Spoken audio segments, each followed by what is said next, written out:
Do you know what time it is? It's supernatural story time. And if you're easily scared, and even if you're not, there's only one thing left to do. Just turn off the lights, because these are stories that you listen to only in the dark. Story number 1. It's official, I'm an old man. For the last couple of years, I've comforted myself by saying I'm in my early 70s, but math is simple and unforgiving. Today is my 75th birthday, and God, the years do fly. I'm not here for your well wishes. This is hardly a milestone I'm excited about. I'm glad to still be here, of course, but I find I have less and less to live for with every passing year. My bones ache, my kids live far away, and the other side of my bed has been empty for just over 8 months. So spare me your happy birthdays and your congratulations, if you please. I'm here because I have a story for you, and it's one I've never told before. I used to think I kept it inside because it was silly, or maybe because nobody would believe it.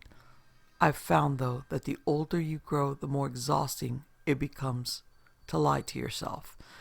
If I'm being perfectly honest, I've never told anybody this story because it scares me almost to death. But death seems friendlier than it used to, so listen close. The year was 1950, the setting a small Maine town. I was a boy of 9, rather small for my age, with only one friend in the world to speak of, and his family, seemingly on a whim, decided to move 2,000 miles away. It was shaping up to be the worst summer of my life. My pop wasn't around, and my mom was a chore whore. Boy, was I proud of myself when I came up with that one. So I wasn't apt to hang around the house.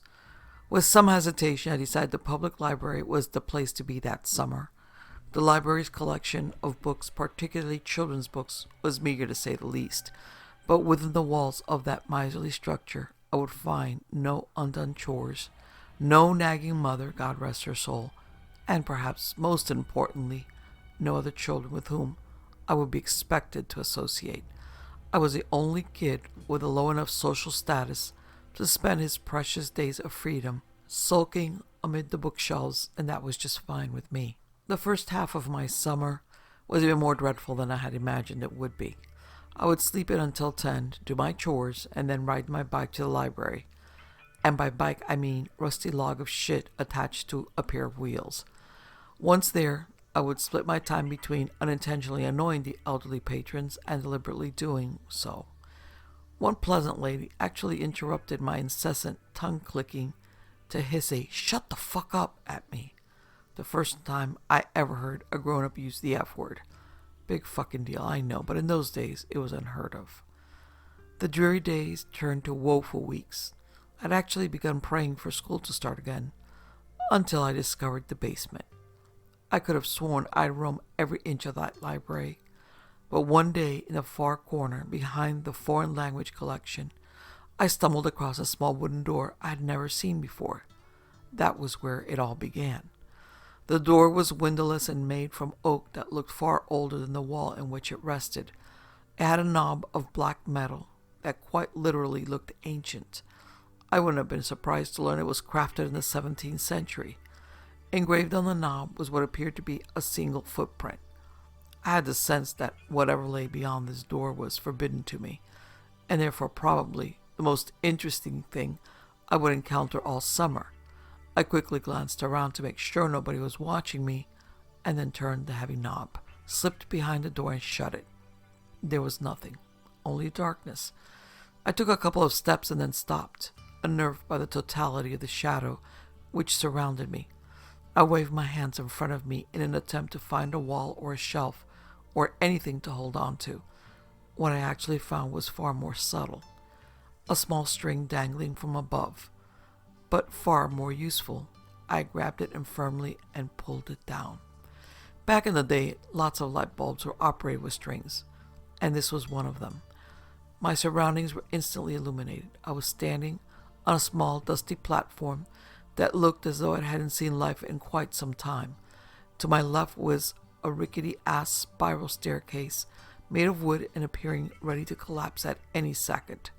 The bulb was the only source of light in the room, and it was feeble. So when I peered over the railing to see what lay below, the bottom of the staircase dissolved into the darkness. I was beginning to feel scared.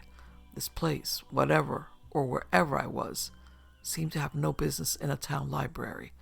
It was as though I were in a completely different building. But no 9-year-old likes to let a mystery go unsolved. Looking back, I wish I could tell my prepubescent self to turn around, go back, do anything else besides descending that staircase. You'll be spared a lot of sleepless nights, I'd say. But of course, I didn't know that then, and I may not have listened even if I had. So instead of turning back, I took a deep breath, gripped the railing, and glared resolutely forward as I began my descent. The wood on the railing was dry and covered with splinters. I immediately let go, holding my hands out for balance as I carefully traversed the staircase. It was, or at least seemed, very long, and with only the dim glow from the string bulb far above me, my heart pounded mercilessly in the darkness. Even kids can sense when something isn't right. I think they just don't always give a shit. By the time my feet reached the cement floor at the bottom, the light from the bulb above was very nearly a memory. But there was a new light source, and God, I'll never forget it. Directly in front of me was a door, massive, and a deep shade of red. The light was coming from behind the door, and it shone out in thin lines from all four sides. A sinister, dimly glowing rectangle. For the second time, I took a deep breath and went through a door I shouldn't have. In contrast to the dank room I entered from, this room behind the door was blinding. When my eyes adjusted, what I saw nearly took my breath away. It was a library, the most perfect library imaginable. I gaped in wonder as I stepped, almost reverently, further into the room. It was beautiful.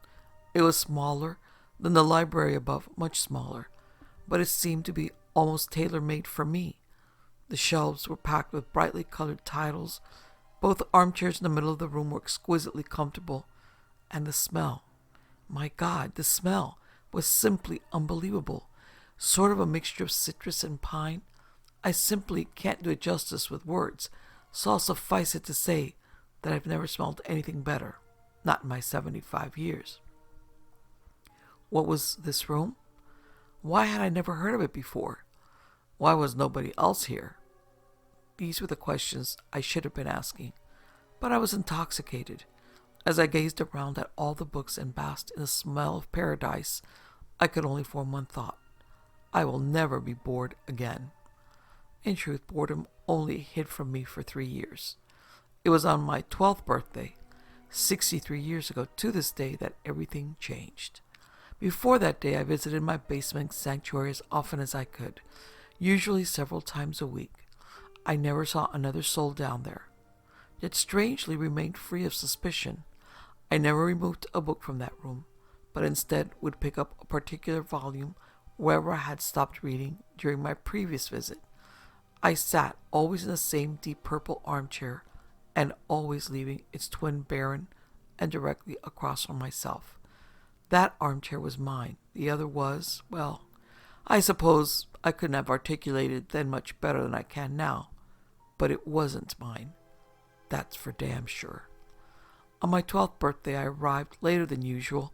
My mom had invited a couple of classmates and some cousins over to our house to celebrate, a gesture which I found more tedious than touching. Really, I just wanted to spend my birthday sitting and reading and smelling paradise. Eventually, our guest went home, and I made it to the library about 15 minutes before closing time. That didn't matter. The workers never checked down there before they locked up. I was free to stay as late as I wished. This particular night, I was devouring the final chapters of an epic adventure, knights, swords, dragons, and the like. I didn't smell it until I read the final words and closed the book. The once exquisite aroma of that room had turned sour. I sat for a moment, unsettled. Objectively, I could recognize that the smell was actually the same as it had been before. That mixture of citrus and pine. I just perceived it differently, and I didn't like it anymore. It was a nasal version of an optical illusion, the one that looks like a young woman glancing backward, but all of a sudden you see that's really an old woman facing towards you. You can't unsee that, and I couldn't unsmell this. The spell was broken. The odor also seemed, for the first time, to be coming from somewhere specific. With a fair amount of trepidation, I stalked around the room, sniffing the air like a crazed canine until I came to a shelf near the back. The shelf was perfectly normal, with the exception of one title, a large leather-bound cover of solid faded maroon, with one striking black footprint at the top of the spine. This was the source of the smell. I opened the front cover and saw one sentence scrawled neatly in blood-red ink atop the first page. Rest your sorrows down, friend, and leave them where they lie. I stared at this sentence, mesmerized. As I began to retreat to my chair, I turned a page. Blank. The smell became stronger. Another page. Blank. And the smell grew stronger still. I stopped for a moment, suppressing a gag, and continued walking. Then, as I neared the armchairs, I turned one final page. And there, in the same sinister print, was the last thing I expected to see, my own name. I dropped the book. I began to sprint toward the door, but as I shifted my gaze forward, my heart leapt to my throat, and I stopped in my tracks. The empty chair wasn't empty anymore. An aged man in a suit sat before me, one leg crossed over the other, contemplating me with piercing gray eyes and a light smirk. This was all too much. I fell to my knees and expelled the contents of my stomach onto the carpet. I wiped my mouth, staring at my vomit, when I heard the man let out a chuckle. I stared at him disbelievingly. "Who are you?" I asked, panic in my voice. The man leapt to his feet, grabbed me gently by the shoulders, and helped me to my chair. He sat once again in his own. "I fear we got off to a bad start," he said, glancing at the pile of sick on the carpet. "The smell, it does take some getting used to." "Who are you?" I repeated. "Tonight, you will know hardship like you've never before known," he said. "I come as a friend, offering you refuge from it and from all other storms which lie ahead." I wanted nothing more than to leave at that moment, but I remained seated. I asked him what he was talking about. "Your mother is dead, my boy, by her own hand in her kitchen. The scene is gruesome, I must admit," he said in a sorrowful tone, but was there a playful glint in his eye? "Surely you wish to avoid this path. I can show you a safer one." My blood ran cold at the horrors this man spoke of, but I did not believe him. "What do you want with me?" I demanded, trying to sound braver than I felt. He laughed, an old raspy yelp that seemed to shake him to his bones. "Nothing but your friendship, my dear boy," he said. Then, sensing I found his answer inadequate, he expounded. "I want you to come on a journey with me. My work is noble, and you will make a fine apprentice. And maybe when I'm done—" He sighed tiredly, running his bony fingers through his thin white hair. "Maybe then my work can be yours." I stood up, shuffling toward the door, but never breaking his gaze. "You're crazy," I told him. "My mom isn't dead. She's not." "See for yourself if you must," he said, gesturing toward the door. I threw him a contemptuous glare and bolted for the exit. As my hand closed around the knob, he said my name softly. In spite of myself, I turned around. "Your road won't be easy, friend. If it ever becomes too much for you, and I mean ever," he said, pausing to sweep his hand over the room, "you know where to find me." I slammed the door behind me and took the decrepit stairs 2 at a time. I exited the library, clambered onto my bike, and hightailed it home. The front door was wide open. I dismounted, leaving my bike in a heap on the ground, and approached the house cautiously. The old man was lying. He must have been. Still, tears began to sting my eyes. Heart pounding, I stepped inside and called for my mother. I heard no answer, so I turned into the kitchen. To this day, I don't know why she did it. I've lived in that small town in Maine my entire life, although I've kept mostly clear of the public library. Once, in my late 20s, I summoned the courage to step inside. Life was good at that time, and my fear had begun to morph into idle curiosity. Where the door to my basement sanctuary once stood was only a blank wall. I asked the librarian what had become of that basement, though in my heart I knew the answer. There was no basement, she said.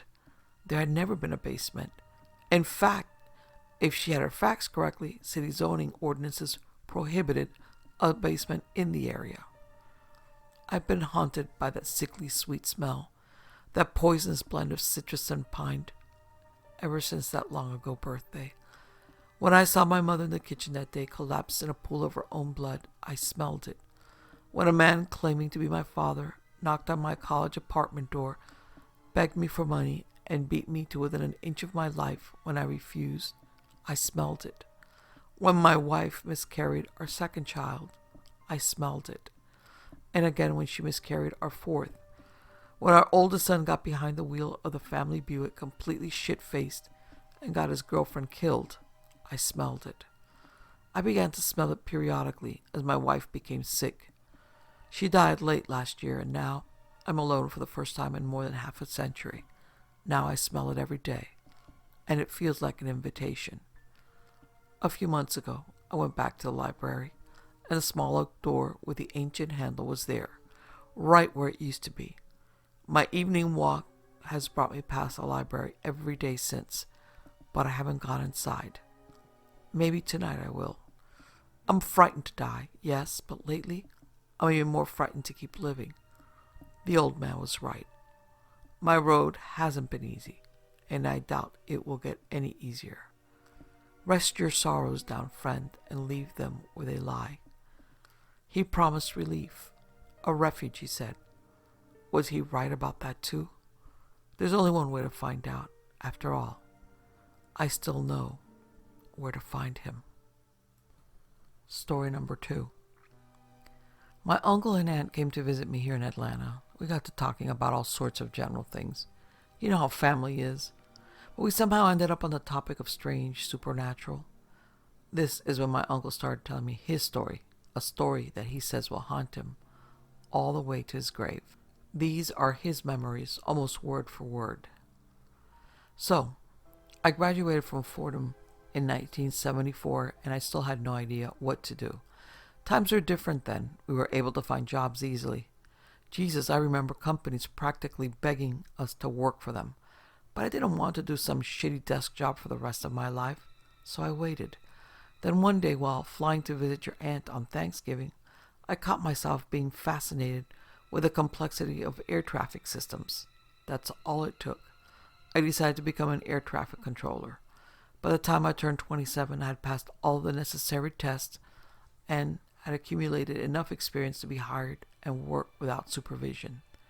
Things with air traffic controllers is that you don't really get to choose where you're going to work in the beginning.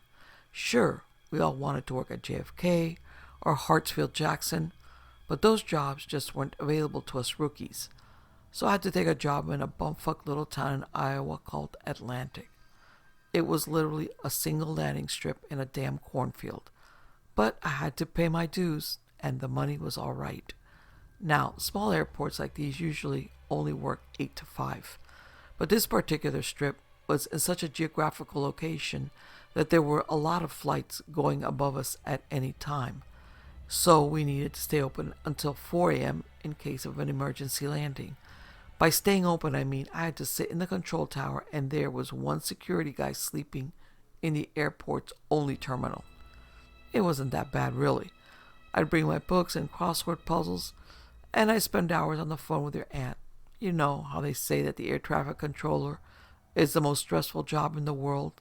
Well, I was bored 99% of the time, and that 1% was guiding small Cessnas into my cornfield airport. So, why am I telling you all of this? Well, about 3 months into my job, something started happening. Something that even today I can't really... I'll save you the talk about the supernatural. But what happened at that airport just ain't right. February 20th, 1979. I remember like it was yesterday.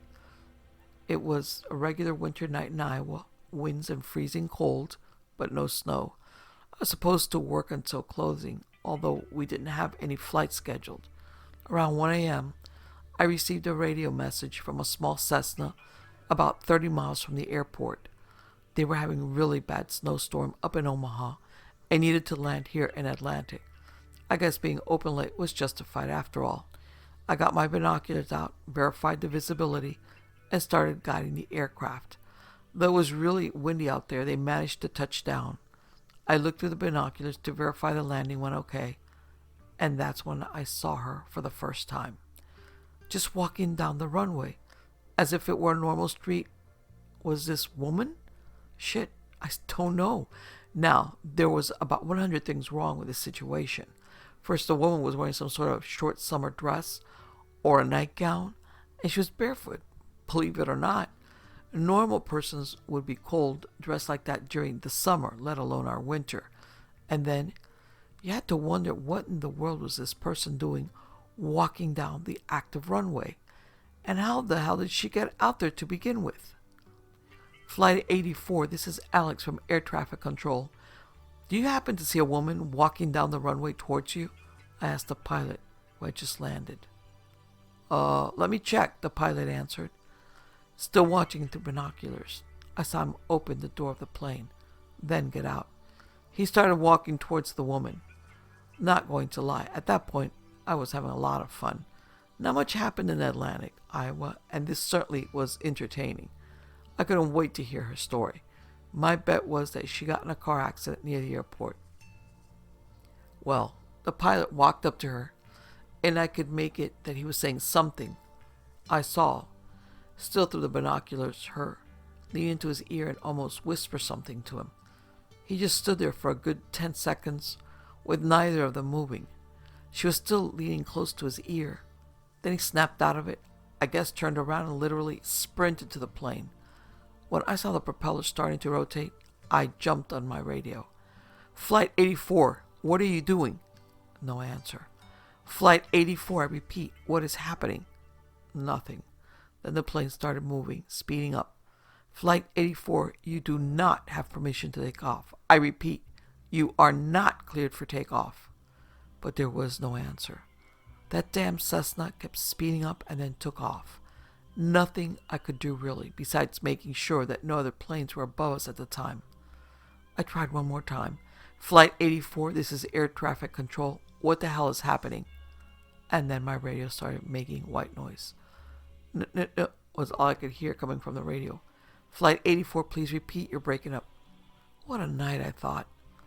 Radio started transmitting again. Run. Flight 84, did you say run?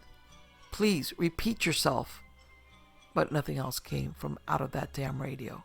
The plane was long gone. I sank into my chair trying to decipher what in the fuck just happened. Pardon my French. Run? From what? What the hell? And then it dawned on me. The woman. I grabbed the binoculars. She was looking straight at me. Good 200 yards away. At night, she was somehow looking straight at me. Eyes open so wide, it's hard to explain what she looked like. I guess you know how when someone is super surprised, their eyes widen, like when you startle someone and their eyes just get so wide. Some sort of defense mechanism, I suppose. That's how she was looking, straight at me. What in the world, I mumbled. At that moment, she started running towards my tower. Like not jogging, but really running. Still looking straight at me. I swear to you, goosebumps ran all over me like 10,000 cold ants. You know, I'm not the one to get scared. Shit, I spent 6 years in Vietnam, but something about this situation, something about that pilot telling me to run and this woman running towards me, something seemed so wrong. Joe, are you there, Joe? I blurted into the radio. Joe was our night security guard. He didn't answer. Shit. I looked through the window just in time to see the woman run into my tower. I heard the door downstairs slam open. Honestly, I didn't know what to do. This wasn't a rational situation, you know? If it were some sort of terrorist or whatever, I'd know what needs to be done. But this? Was the situation malicious? It was certainly strange. And that exact weirdness, that not knowing what is happening, is what made me run into the bathroom and lock the doors. As I turned the lock, I heard the control room doors open. You know how in your Generations movies you just hear quiet footsteps of some invader slowly looking for you, and then the shadow shows up under the door? Well, this was the opposite. As soon as those doors opened, chaos began. I tried peeking through the keyhole, but all I was able to see is fast shadows running across the room, accompanied by tremendous noise. I swear, I was so shocked that at one point I nearly opened the door just to see what was causing all of this. Then a hard slam into the bathroom door had me nearly fall on the floor, and then nothing. Silence. I could lie and pretend I was brave enough to get out of that bathroom soon after, but I wasn't. I'll admit it. I stayed in there the whole night, waiting for the morning shift. Around 7:45 a.m., I heard a familiar voice say, "What in the fuck?" It was Clark, the morning shift controller. I opened the door to see a scene so twisted that even to this day, I remember every detail. The control room was nearly totaled. Radios ripped out, papers and manuscripts everywhere, radar screens smashed to pieces. When the police came, I gave the full report. It took 11 days to repair all the equipment and get the room fully functional. The security guard on duty that night was fired. They even started considering installing security cameras. I know. Today it seems like a normal thing to you, but it wasn't back in the day. Police had no idea what to make of it. They just urged us to report anything suspicious. I used the 11-day break to sort myself out, and by the end of that forced vacation, I was convinced that all of this was caused by some deranged woman, possibly a mental patient. Whatever made me sleep at night, right? I came back to work on March 4th. I was a bit worried about working nights again, but I was convinced that whoever did this was far gone by now. The next month or so was very uneventful, just how I liked it. Iowa was scheduled to get hit with a big snowstorm that day. Most of the flights were grounded, but some were still in the air and I had to work. I hated it because if we did get hit with heavy snow, I'd probably end up being stranded. I wish that was the worst thing that happened. Around 11 p.m. that night, when it was already snowing big time, I received a radio message from a small private jet that was some 50 miles away. They were getting caught in heavy winds and the pilots wanted to land on our airport immediately. Now, jets like that would traditionally be too big to land at our strip, but the emergency like this called for overriding of guidelines. Flight 676, you are cleared to land, but we have to remain in contact at all times. This strip's pretty short, do you acknowledge? Sure thing. Let's just put this puppy down, shall we? The pilot said. It was snowing heavily by that point. Thankfully, we had a cleanup crew dice and clean the runway before they headed home, so it was still in decent condition. Again, back then, we were way more relaxed about the rules. I took a look at the strip to make sure it was clear, and out of nowhere, just when I'd forgotten about her, she appeared. She was just slowly strolling down the strip, about 100 yards away from the tower, her bare feet slowly moving across the freezing asphalt. The worst part about it, she was looking straight at me again with those crazy fucking eyes. This is when I realized what the most disturbing thing about her was. She wasn't blinking. I was looking at her for a good 2 minutes, winds and snow blasting in her face, and she wasn't blinking. It was almost as if she didn't want to lose a fucking millisecond of looking straight at me. Oh God. Flight 676 maintain. I repeat, maintain the altitude until further communication. Traffic control, this is 676. That is a negative. We cannot maintain with headwinds like this. We have to land. Are we clear? We are 6 minutes away. I couldn't risk the lives of people up in that plane. I had to land them, despite this, whatever this was walking down the runway. Cleared to land, 676. I put down the radio and looked through the window. She was now some 10 yards away, coming closer to the tower. Though I shouldn't under any circumstances leave the control room, I ran down to the first floor and locked the outside door. I knew she was close, and I knew she was coming. When I got back to the room, I heard the radio. Control tower, we are approaching the runway. Please advise.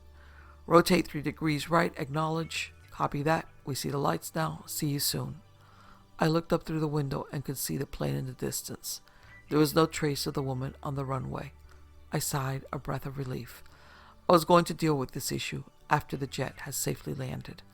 At that moment, a loud noise broke through the tower.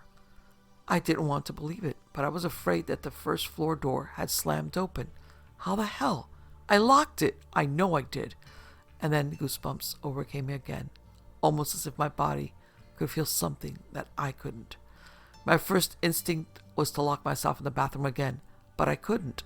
I couldn't leave the radio. Footsteps on the metal stairs were getting louder.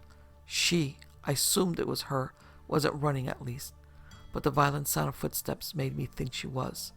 What, slamming her feet into the ground with every step she made? 676 is traffic control.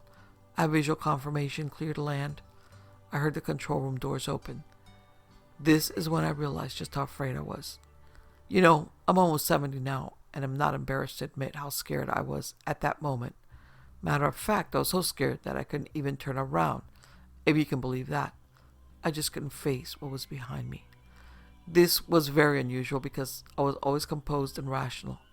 Always, whether it was being stuck in a ditch in Vietnamese jungle or being nearly hit by an 18-wheeler on the highway. Always calm. And there I was, staring straight at my radio, unable to turn my head and face it.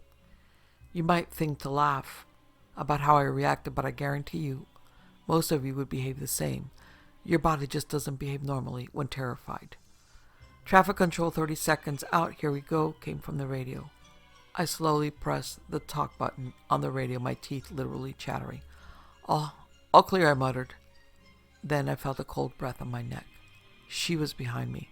Breathing slowly into my neck, I could feel the lips move up to my ear. You know when you were a kid and someone was messing behind your back, making faces or bunny ears, and you could somehow feel it?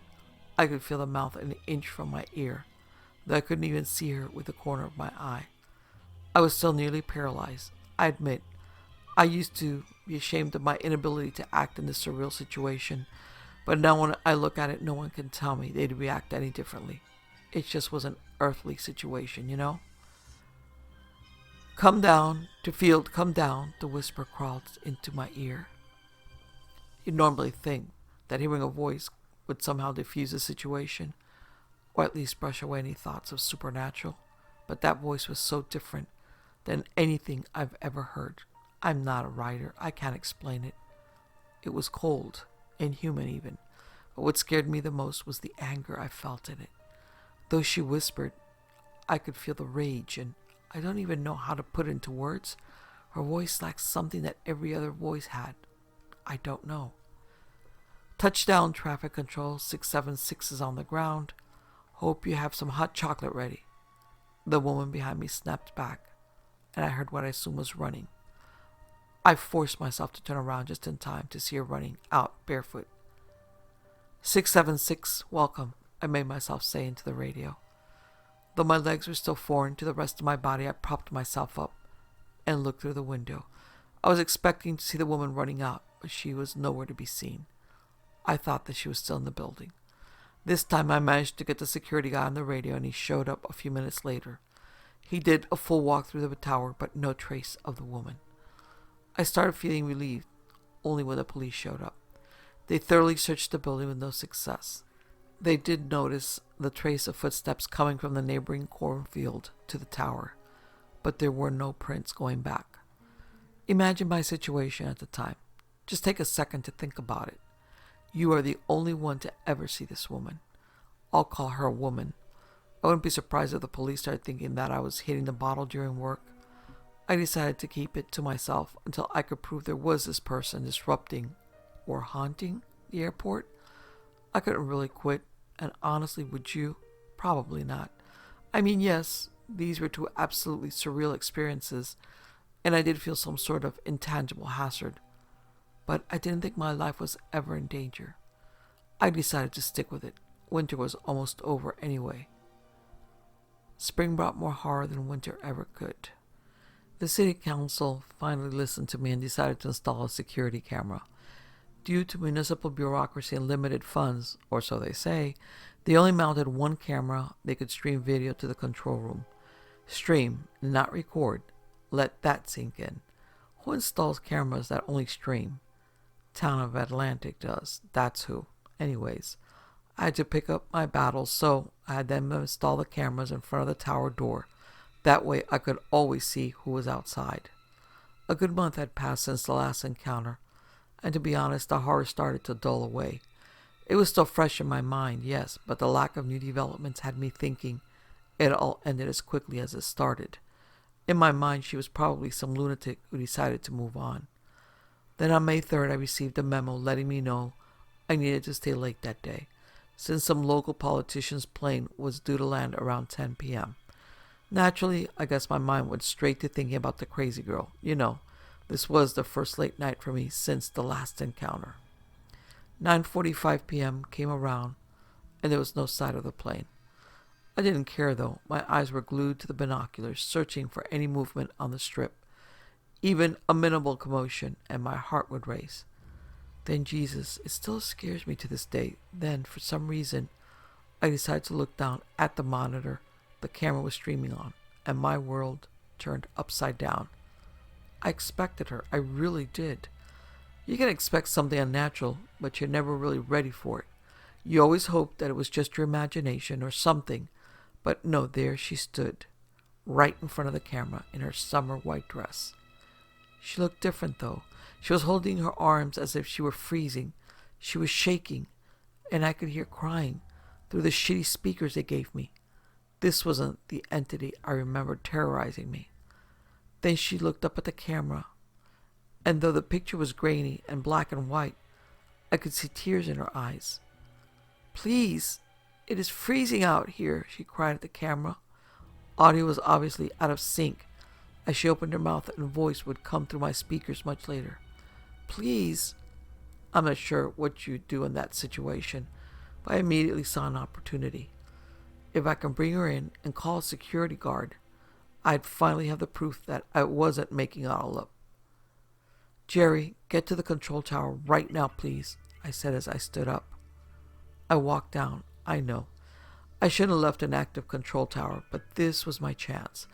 I propped the door open, adrenaline fucking bursting through my pores. Are you okay?" I mumbled with my voice cracking like a schoolgirl's. Shit. I was scared, man, you know. Still, she was still sobbing, hair covering her face. I was shaking. Not sure whether from cold or fear or both, but I needed to get her to come in. I stepped out. She took a step towards me, still crying. "Ma'am, are you all right?" I spoke again, this time more firmly. She moved the hair off her face and looked me straight in the eyes. God damn. I can't explain it, but her eyes, although still filled with tears, just weren't the same as on camera. They widened, and I swear to you, she wasn't blinking. "Ma'am, please, step back," I said as she moved another step closer, now about a foot away from me. "Ma'am, please step back." She repeated my words, nearly freezing blood in my veins. My legs gave in, and I almost fell to the ground. Her voice? Her voice wasn't the same one that spoke into the camera. This voice was genderless. Is that a word? Her voice didn't belong to a woman or a man, I swear to you, but that wasn't what petrified me. Fuck, you see these goosebumps? Now you know I'm telling the truth, right? Her fucking voice came out with a delay, just like on the camera. Her lips moved, but the words came out a few seconds later. What the fuck? I mumbled as I leaned against the door, not believing what I was seeing. What the fuck? She mumbled back at me. That goddamn voice coming out from her mouth had closed. "Leave me alone. Get the fuck away from me," I screamed at her. And I mean screamed. I never heard myself this loud before. Accumulation of all fear and anger, I suppose. She took a violent step towards me, and her face got so close to mine I think her nose touched me.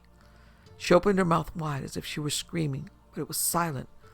And fucking then, seconds after she had closed her mouth, scream came out of her throat. It was fucking unearthly, and so piercing that I was completely shell-shocked and unable to do much as move. I was frozen still on the spot, and she, without moving her face from mine, she raised her right arm and pointed at the cornfield. Her eyes were so wide that they didn't look human anymore. She just stood like that for a good 30 seconds, or eternity in my time, not blinking. I couldn't take it anymore. I just couldn't. I gathered all of the battery I've ever had, and I pushed her. Unlike invincible creatures in today's books and movies, she fell as any normal human would. She fell on her back, but as soon as she hit the ground, she got up naturally fast. I mean, no human I've ever seen got up with such speed. At that moment, I was certain that this was the end of me. But as soon as she stood back up, she turned around and ran towards the field. I didn't want to stop her. I'm not sure I even could. I stood there for some time trying to figure out what was reality. The reality I lived in at that moment, that is. And then finally gathered myself enough to climb back to the control room. The security guard showed up a good 35 minutes later, giving me some bullshit excuse for taking so long. Politician's plane landed late as well, and I chose not to tell anyone about the encounter as I was running the risk of sounding insane at that point. I didn't know what to do, but I did know that she wasn't going to leave me alone.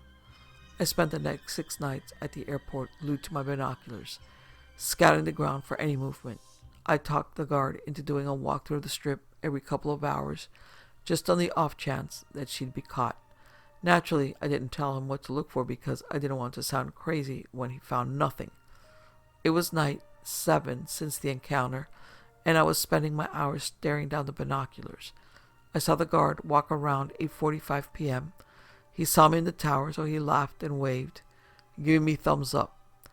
This wasn't going to work. She wasn't about to get caught. When I showed up for the next day shift, everyone was giggling in the break room. "What's going on here?" I asked, wanting to join the fun. "Oh, you know Jerry," the guard said, bursting in laughter with others. I really don't. What's the joke?" I asked again. "You know." "Well, I was just telling the guys about your boring nights," he said, chuckling and air quoting the boring. "What do you mean?" "Oh, come on, man. It's only guys in here. It's all right," he responded. "No, I really don't get what you mean," I said, getting irritated. "Well, I did see you guys last night, so I was just telling the boys how good you have it up there in that control room." "What do you mean, you guys? Who'd you see?" "Oh, come on now, man. I saw you and your lady friend up there last night when I did the walkthrough. Remember me waving at you? Like reversing a fucking VHS. Memories from last night started pouring through my mind. Nothing happened, though. Nothing that I could remember. I was looking at the airfield the whole night. Jerry even saw me and waved, and nothing was out of the ordinary, and his wave, his laugh, the thumbs up.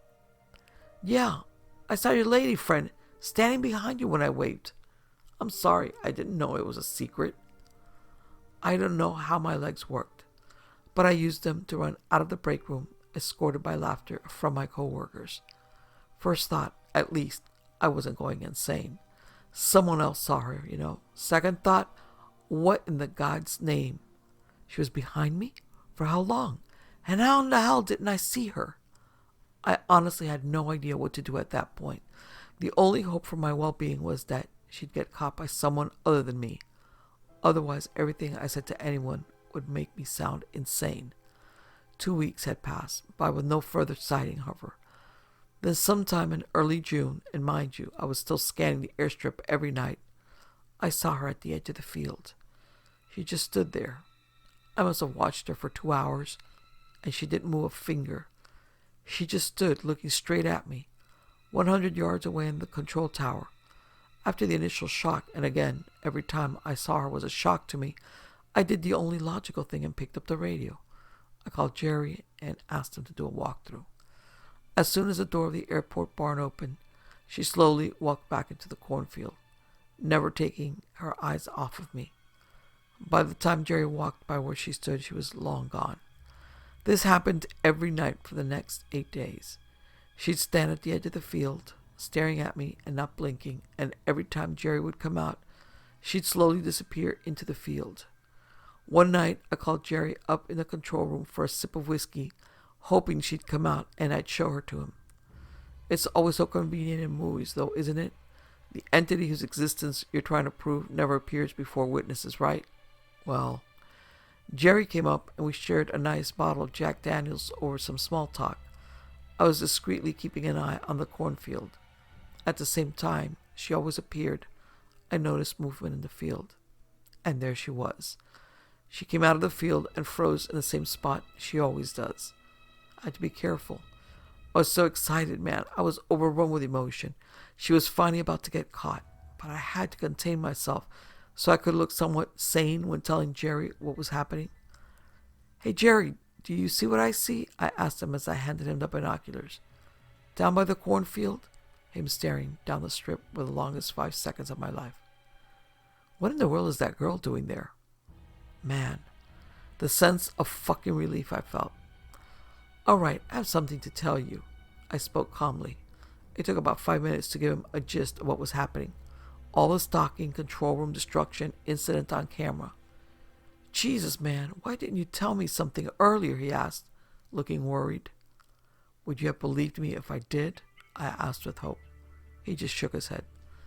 "All right," Jerry said as he stood up. "You call the police and I'm going down there to speak with her. I'll hold her until they come." I wanted to tell him to be careful. I wanted to even stop him. But more than anything, really, I wanted it all to end. I dialed 911 while I watched Jerry walk down the strip towards this thing by the field. She wasn't moving, matter of fact. She was just looking straight at me. It was late, and Atlantic is such a small, uneventful town that cops said it'd take a good 15 minutes to come to the airport. I had binoculars pointed at her as Jerry approached. I saw that he started to talk to her. She was still looking straight into my eyes all the way from there. Then, without taking her eyes off me, she leaned forward into his ear and whispered something. I don't know what. I'm not a lip reader. He took a step back, then another one. He turned around and looked at me. I've never seen such a terrified look on another human's face. This man was beyond himself. Face so petrified he didn't even resemble the Jerry I knew.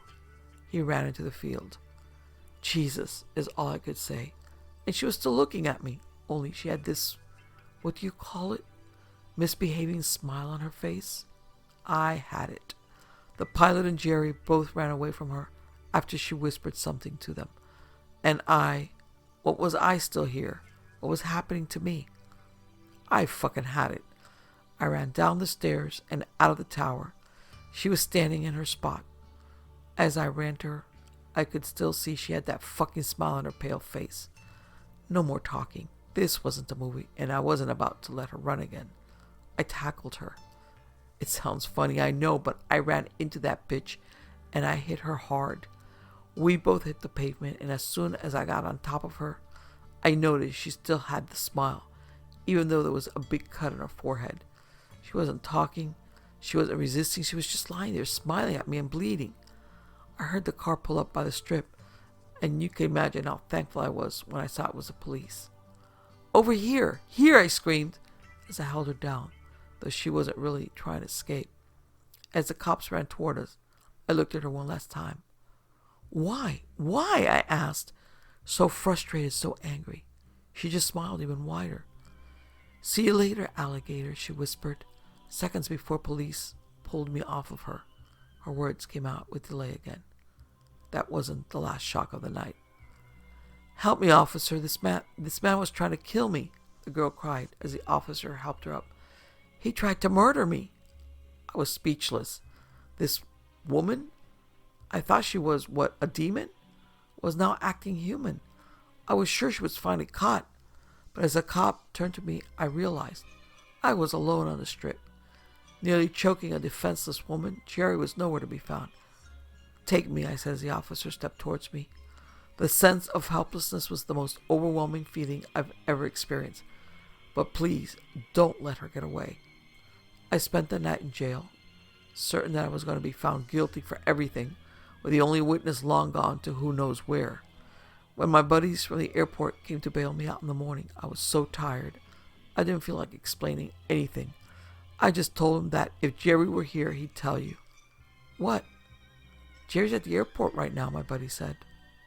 I was in disbelief, but I didn't want to waste a second. 20 minutes later, I was standing in front of Jerry.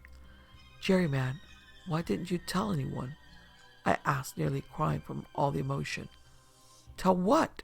Jerry answered, as he laughed and looked around the break room that was now full of co-workers. "Jerry, I want you jailed because of her, man. You gotta tell them."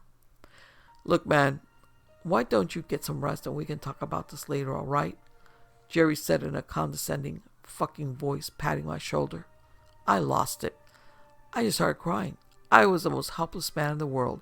There was nobody that could help me. And this hurt more than not understanding why Jerry chose to act as if nothing happened last night. I walked out of that airport, never to come back. 3 days later, I received a letter in the mail giving me my formal "you have been terminated" notice, followed by a call from police department saying that no charges will be filed as the woman is nowhere to be found.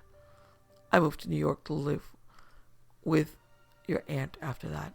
I never did see the woman again. And to be honest, to this day, I'm not sure what I dealt with. If I had my hand on a Bible, I'd say it wasn't a human who stalked me those nights in Iowa. At that point, my aunt walked into the room. Is he talking about that woman in Atlantic again? She said, trying to look irritated. I was just telling the boy about what happened to me, with knowing what's out there. Oh, stop it, Alex. Poor guy doesn't need to listen to your rambling. Rambling? Rambling? How about that since I left? That damn airport has had 41 air traffic controllers quit.